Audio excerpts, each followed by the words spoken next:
Today we're looking at the book Your Best Year Ever by Michael Hyatt, and it's a 5-step plan for achieving your most important goals. The book shows that reaching your goals is never an impossibility. The book suggests there are 10 areas we want to be working on simultaneously. Measuring progress in these areas will allow you to see what you need to improve. They are mental health, physical health, spirituality, intellectual life, marriage or partnerships, parental life, friendships, job, hobbies, and personal finance. These are key to living a fulfilling life, which is why it's so important to be consistently working and improving on them. Now, rank yourself from 0 to 10 on each of these areas so you can identify the areas in need of the most improvement and where most of your effort should be focused. Once you have the areas you need to improve, let's look at the 5 steps to make them a success. Step 1 is to believe the possibility. Upgrading your belief is the first step towards experiencing your best year ever. Our habits of thinking can either be beneficial or counterproductive for us. By focusing on belief improvement, often our circumstances follow suit, and you need this for everything else to follow. Whether you believe you can or believe you can't, you're probably right. Basically, if you don't believe you can do or achieve something, then you're likely either going to give up at the first hurdle or not even try in the first place. Your brain can put these barriers up, saying you're not smart enough, not good enough, creative enough, funny enough, and endless amounts of other things we say to ourselves which stops us from trying. Instead, if saying you are smart enough, creative enough, good enough, your brain then works with you and figures out the possibilities of how to overcome hurdles and get to the next steps. Working on improving this belief system in yourself makes all the hurdles much smaller and easier to overcome, paving the way for goals to be reached. It was often believed that the 4-minute mile was impossible to break, but Roger Bannister worked on it and he broke it. Many runners have now achieved it because the perceived limits have been surpassed. Revise the perceived limits you have on your own life and your own capabilities. Step 2 is to complete the past. After getting past limiting beliefs, the next most common barrier is the past. A lot of the beliefs we hold about ourselves are there due to the past. Maybe a teacher told you that you are hopeless at art, science, maths, whatever. If that stayed with you, it can hold you back. Opinion is not fact. Maybe that teacher was just a dick.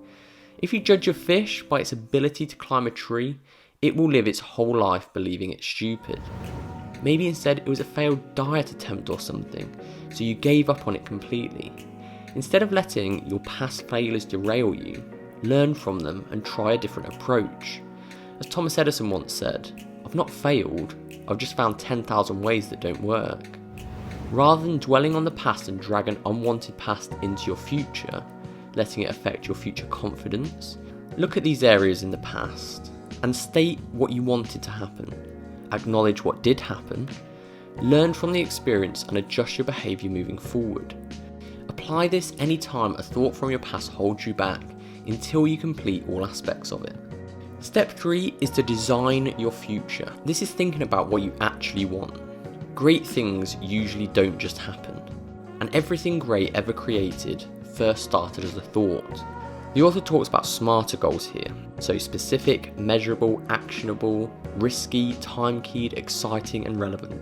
And go and check out my other video about the one change you can make which is related to goal setting, on how to make goals you'll actually stick to. This is how you'll design your future. Don't make the goals unrealistic, walk before you plan to run a marathon, but also don't make it too easy, where you'll lose motivation because so little effort is required. Strive for goals within your capabilities, but that requires a reasonable amount of effort. This should get you into the discomfort zone. Just don't break out into the delusional zone. Break goals up to be less daunting. I'll be working on YouTube this year, but I'll plan to get my first 1,000 subscribers rather than aiming for 100 million. If you can combine working on your goals into your daily tasks, it can then become a habit. Like, rather than planning to read a certain amount of books, just have a daily habit of reading a certain amount of pages. Basically, work on the task until you become addicted to it and it's second nature. Step 4 is to find your why. Once having your goals in place, think about why you want to achieve them. Like, actually come up with a compelling why. Connect with these motivations on an intellectual but also emotional level, and have them at the forefront of your mind to lean on when things get tough. Maybe you're planning to work out more. What's the actual reasons why? Proving you can succeed? Sick of being unhappy with how you look? It makes you a much happier person when you do it? At this point, you need to make sure you're doing this for you. Disregard how other people might value your reasons. It's more important it resonates with you. Then, when heading to the shop and wanting to eat something against your goals, remind yourself why you're doing it. And if you don't buy it, then you won't eat it. Deeper on this, ingrain the goal as part of your identity. When others and yourself have an expectation of how you will behave, you're much more likely to continue or follow through with it. You'll surely know someone who's into fitness and is that fit person. That could become you. If people know you for that and you identify as it, you'll consistently do it. Step 5 is to make it happen. For anything to happen, you have to take action. Otherwise, it will forever remain a dream in your head.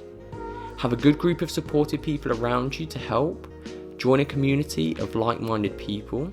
This works because you can learn from other members of what's helped them. Competition in group can push you forward. Accountability within the community, and motivation and encouragement from others. If you can't find support in a community, find it in tutors or mentors, like getting a personal trainer or coach. Another addition for having your best year ever and for life in general is gratitude. First thing when you wake up or just before bed, take a few minutes thinking of everything you're grateful for. Maybe it's having access to clean drinking water and having your sight. Maybe it's your pets and people in your life. It can be big or small. If you haven't checked out my video on how to get better at goal setting so you'll actually stick to them and achieve what you're after, check that out now, and subscribe for future videos all about how to get the best out of life. This was just an overview of the book. Intrigued for more? There's a link to the book in the description. I'll see you on the next video.